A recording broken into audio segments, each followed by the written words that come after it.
Voter list का जहाँ तक सवाल है, उसके विरोध में बहुत सारे लोग हैं और वो इसलिए हैं क्योंकि अभी 1 साल पहले बिहार में चुनाव हुआ है, पूरे देश के साथ बिहार में भी चुनाव हुआ है। इलेक्शन कमीशन ने ही वोटर लिस्ट बनाया, उसके आधार पर उसी वोटर लिस्ट में जिनका नाम था उन्होंने पार्लियामेंट का इलेक्शन किया है, प्राइम मिनिस्टर का चुनाव हुआ है। अब साल भर में ऐसा क्या हो गया कि उस पूरे वोटर लिस्ट में आपको इंटेंसिव रिवीजन की ज़रूरत है?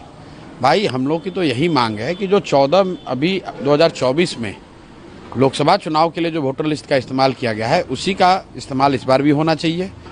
अब उसमें जो संशोधन करना है, कोई 18 वर्ष से ज़्यादा का अगर है, 1 जनवरी 2025 को हो गया तो उसका नाम जोड़ दीजिए।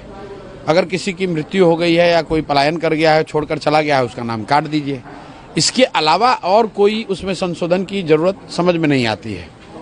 और अगर कोई ये कह रहा है कि भाई संशोधन इसलिए होना चाहिए कि कोई बाहर का आदमी आ गया है, घुसपैठिया आ गया है, तो मेरे भाई पिछले 1 साल से बिहार में तो एनडीए की ही सरकार है। तो क्या ये स्वीकार कर रहे हैं कि इनके सरकार के रहते हुए घुसपैठिए बाहर से आकर यहाँ बिहार में रह रहे हैं?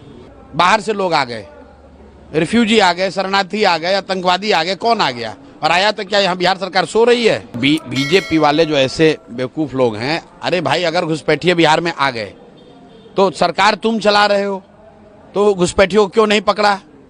तो घुसपैठियों को क्या बीजेपी वाले बिहार में लेकर आए हैं? 50 लाख बिहार के बच्चे जो बाहर मजदूरी कर रहे हैं, क्या वो बिहार के लिए घुसपैठिए हैं? उनको मत का अधिकार होना चाहिए कि नहीं होना चाहिए? अगर कोई आदमी यहाँ से जाकर गुजरात में, महाराष्ट्र में नौकरी मजदूरी कर रहा है और चुनाव के समय में आकर यहाँ वोट करना चाहता है, तो उसको मत का अधिकार होना चाहिए कि नहीं होना चाहिए? तो क्या इलेक्शन कमीशन ये मान रहा है कि अभी जो 2024 में लोकसभा का चुनाव हुआ वो शुद्ध मतदाता सूची से चुनाव नहीं हुआ था? क्या इस देश का पार्लियामेंट और प्रधानमंत्री का चुनाव अशुद्ध मतदाता सूची के द्वारा किया गया है? पहले इलेक्शन कमीशन ये स्वीकार करे कि जो 24 का मतदाता सूची था वो शुद्ध नहीं था।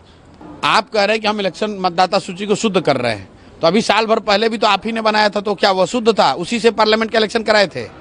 और अगर वो अशुद्धता आ गई लोकसभा इलेक्शन के बाद, तो अशुद्धता क्या है कि लास्ट के 2 महीने में अब चुनाव होना है, तो इलेक्शन कमीशन कह रहा है कि हम नया इलेक्टोरल रोल बनाएंगे। आप बताइए कि 50 लाख से ज़्यादा बिहार के लड़के, बिहार के युवा जो बाहर मजदूरी करते हैं, रोजी रोजगार करते हैं, वो तो दिवाली छठ में आएंगे, वो कैसे फॉर्म भरेंगे?